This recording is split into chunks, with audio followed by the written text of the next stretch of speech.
Happy Thanksgiving, everyone. Do we have plenty to be grateful for? I think some of us do. Probably all of us. I wanted to begin today. Today is about spiritual and mental laws, and I want to bring it, right down to our level of activity and experience. So Marianne Williamson wrote something that really made a lot of sense to me when I heard it. Nothing binds you but your thoughts. Nothing binds you but your thoughts. Nothing limits you but your fear. And nothing controls you except your beliefs. So how could that sentence be true? Or those sentences be true? How could those ideas be true? And when we take a look at science of mind, what we come to recognize is that it is our thinking and our belief system that actually causes the manifestation. So the thoughts we think go deep within us. The belief that we hold is what ends up manifesting. So we want to really pay attention to how we're thinking. And Ernest Holmes wrote, pardon me, a constant realization of the presence of spirit will provide a sense of divine companionship that no other attitude can produce. A realization of spirit. Now, we've been talking about spiritual mind treatment for a while, and when we do spiritual mind treatment, the very first step is recognition. Recognition of this divine essence, this intelligence, this creativity that exists. So a constant realization of the presence of spirit.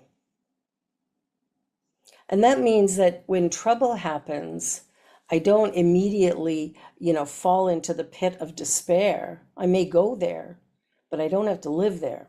And so if I go into those really deep, dark feelings, I allow myself to be with the feeling so that that feeling can begin to move.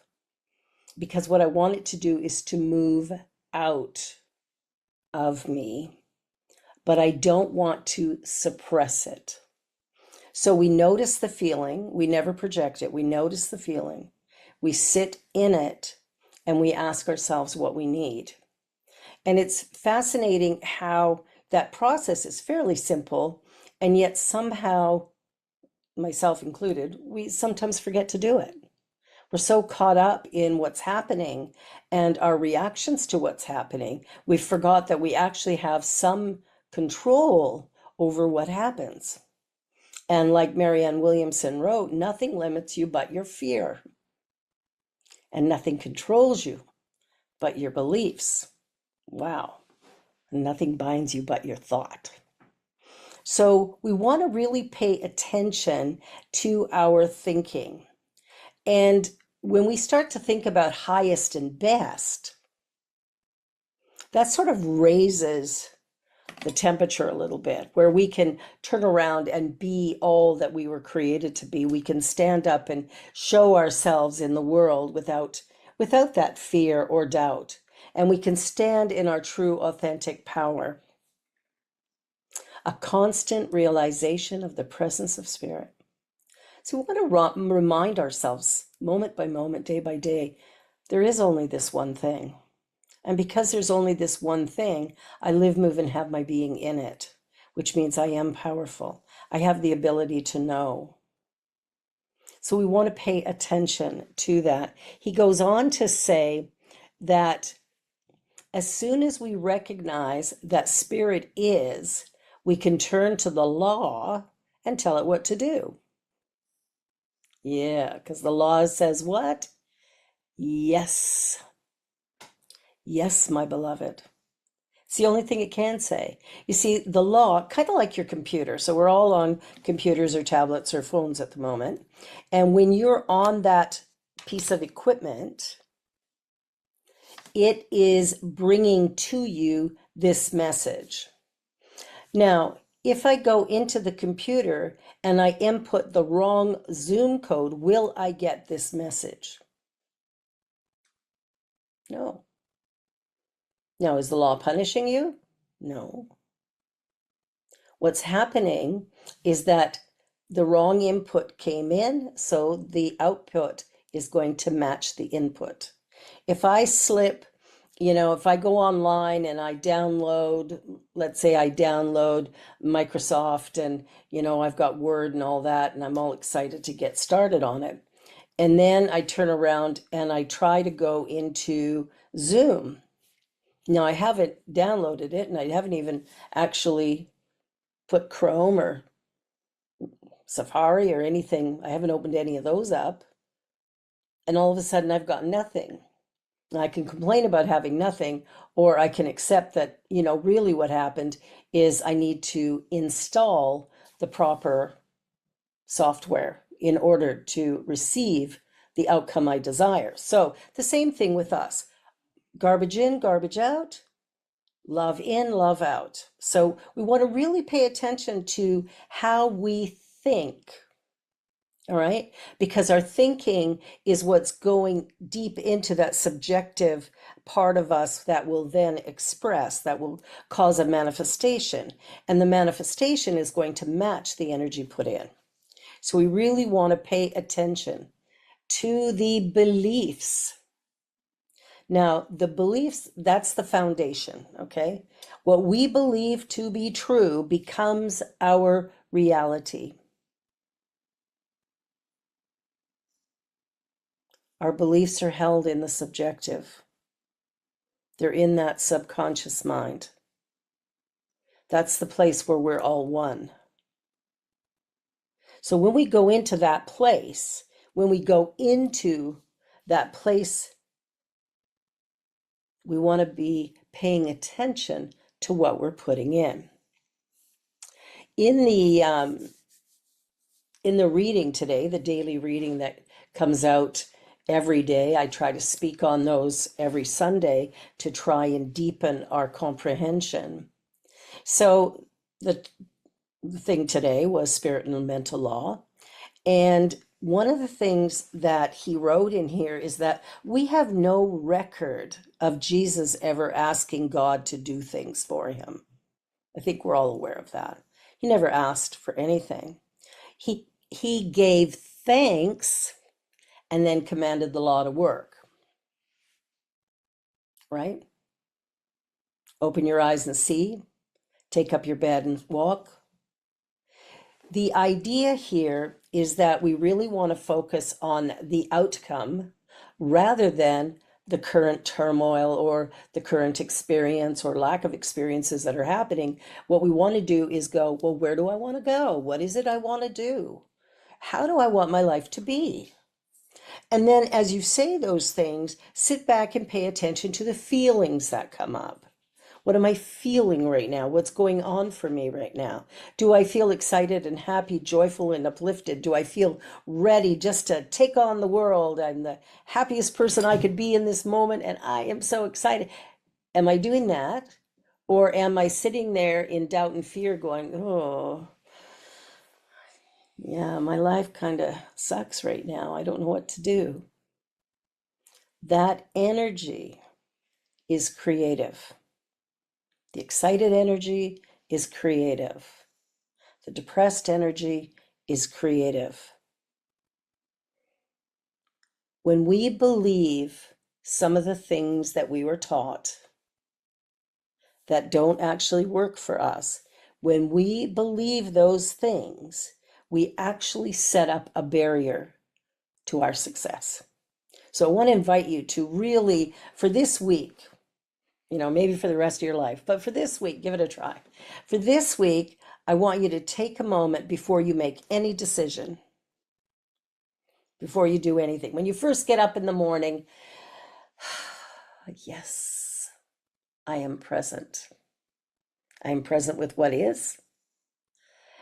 Now, what would I like to create? And so I wake up and I'm excited about the day and I decide that my intention for the day is to experience incredible love everywhere I go, to share it, to receive it, to be it.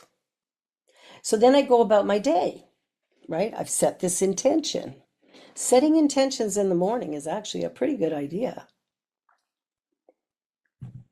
We go through our day, and what happens when we set a clear intention that we can accept, everything in our day begins to manifest according to that intention. All of a sudden, people are coming up going, wow, you look terrific today, or oh, it's so good to see you, I've missed you, and all this warm energy is coming. People are giving you big hugs and telling you they love you. It's a whole different experience the day when I wake up and I stub my toe and I go, this day sucks. And then from then on, I'm manifesting more challenges often. Doesn't mean the day will totally be bad, but if I don't change that, I'm going to continue to feel miserable for the rest of the day, regardless of what happens. And I may miss opportunities that are coming to me that I'm not even seeing or paying attention to because I'm so caught up in my distress. Now, I'm not suggesting that we ignore what we feel. We have to be with what we feel. On Wednesday, the Having Courageous Conversations, the guest was Dr. Laura Quirk, who is a professor at Conestoga College. And she was talking about how we live life. Now, this is a woman who has multiple sclerosis and who has had many opportunities to deal with the effect of that particular disease. And she just came out of an experience, a 6-month experience, where she could not speak. No voice. No voice. One of the vocal cords was frozen. Stayed like that for 6 months. Now, she's a professor. She's a professor. Now, she could have called in sick and said, I'm going to have to be on, sick leave for, I don't know how long, but I'll have to be on sick leave for a while. Now, most of us would probably do that. You're a professor. How are you going to stand up in class and teach if you cannot speak? Well, darned if she didn't do it. She turned around and went, well, I'm going to engage the students and we're going to make it work. And she told her boss, we're going to make it work. So she would write out all these notes and things, send them to the student that was prepared to assist her. And she would turn around and sit quietly because she couldn't speak. But her facial expressions are pretty good. And so she would do that. She would put things in the chat. But what happened is what's really remarkable, because she taught the whole semester this way. So here's what happened. At the end of the semester, of course, everybody gets to review the course and the instructor. And she got rave reviews. How did that happen? There's an old saying that we teach what we most need to learn. And her students, having to take the role of teacher, all of a sudden it upped their game.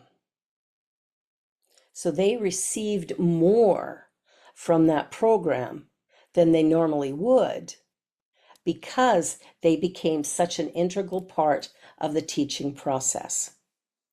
And what was fascinating, and Laura said brought her to tears, that these students stepped in and really stepped up.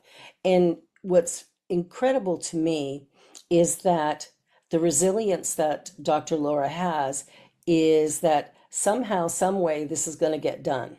That's her belief. And she's right. She got her, I don't know if it was her doctorate or her master's, and I think she has a couple masters, but I think she got that while she was blind. Yes, she had a time when she was blind as well. Multiple sclerosis will affect all sorts of things, and it can affect it for a short term or forever. And she just kept saying, I'm going to see again, or I'm going to speak again.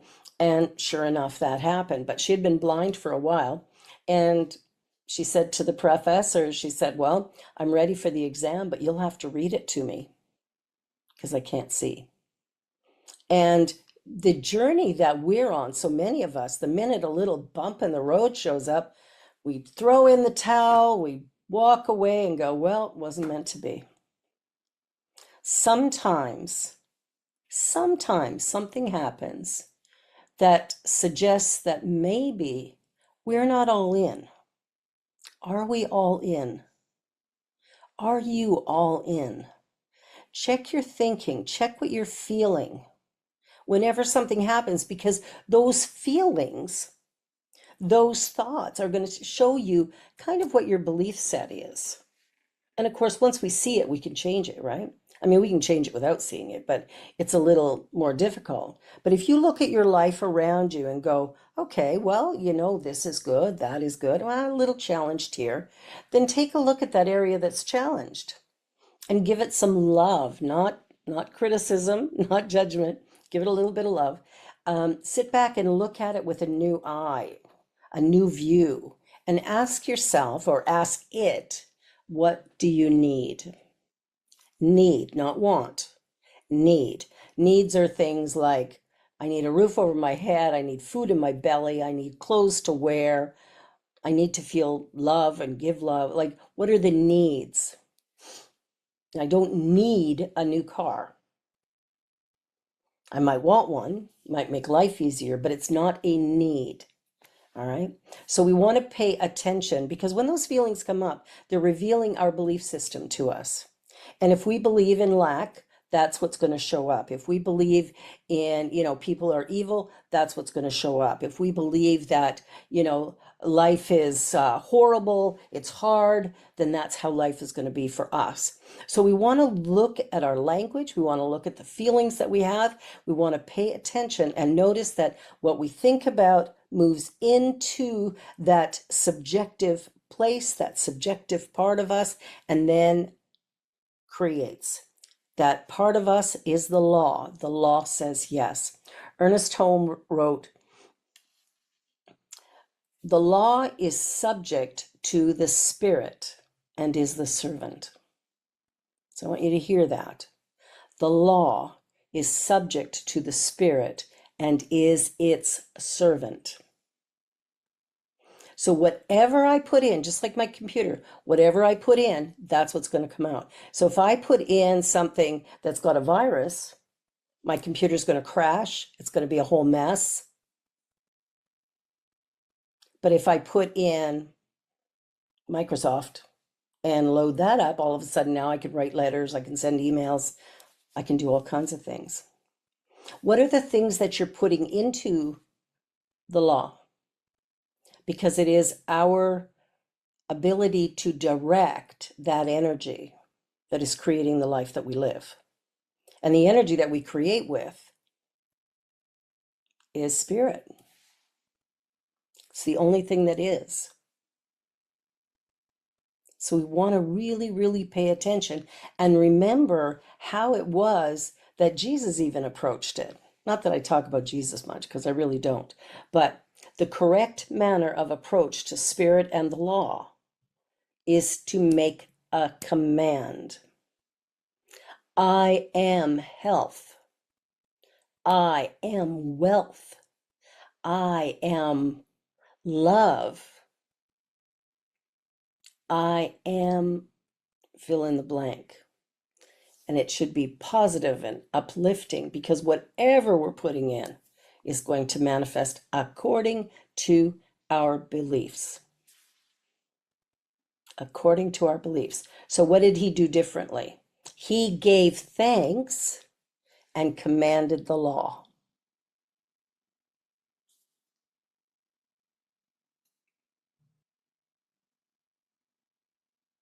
Thank you, God, I am power.